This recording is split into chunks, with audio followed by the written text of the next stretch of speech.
Abot kamot na sa duha ka lumad nga sugbuanong weightlifters ang 2024 Paris Olympics diin pabawnan sila og sa usa ka pribadong institusyon og tag 200,000 pesos kada usa og gisaaran usab nga hatagan og tag usa ka milyon ka pesos kon magkalangkat og bisan unsang medalya.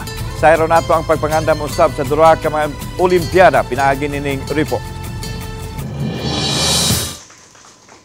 Sa labing unang higayon, gipamatud-an sa Subuanon nga pang world class nga kalibre kung sa natad na sa weightlifting ang hisgutan. Dili lang usa kung dili duhagyod ang girakdang makigtigi alang sa 2024 Paris Olympics sumaabot buwan sa Hulyo.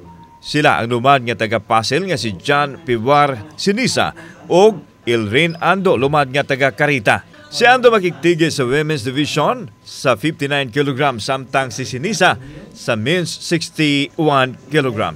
Ang duha gihatagan og tag 200,000 pesos matag usa isip bound ngadto sa Paris Olympics. Apil na usab ang ilang coach sa samang kantidad. 100% sir na kaya na mag-medal sa Paris.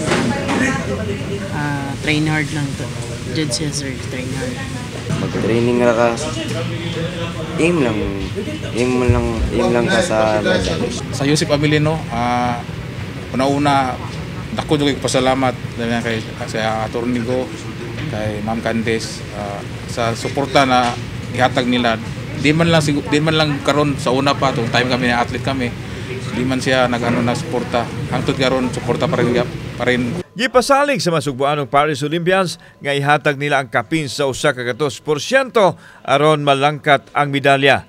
Karon pa lang naghuwat na ang tag-usa ka milyon ka pesos kun makalangkat sila og bisan unsang medalya. Well, if they will win the Olympic, any of the medal, first gold, silver, or bronze, will give them.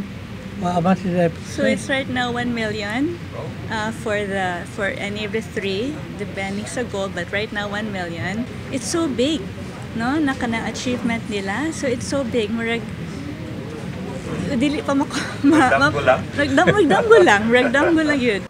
Kauban si Clover Lumayag, ako si Alan Domingo.